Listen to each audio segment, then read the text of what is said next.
Welcome to Kenton's videos. Enjoy the video. You're signed in and ready. Start by opening the account and navigating to the Keywords tab.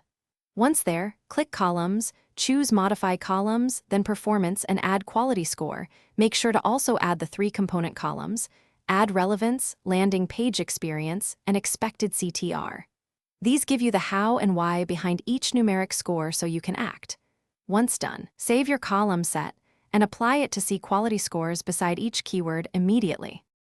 Once your columns are visible, filter keywords by a threshold, say quality score less than or equal to 6, so you focus on issues quickly. Then inspect individual keywords.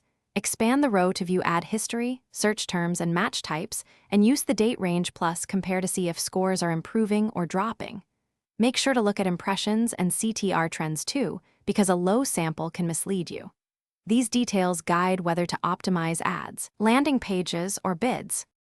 Now take action.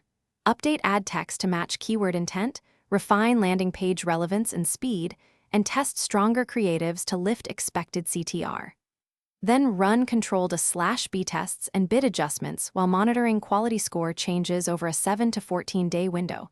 Make sure you have enough impressions for reliable data. If something goes wrong, like scores not showing, confirm you're viewing the keyword level, that the quality score column is enabled, and that your user permissions allow metric visibility. Thanks for watching. Consider subscribing if we helped you.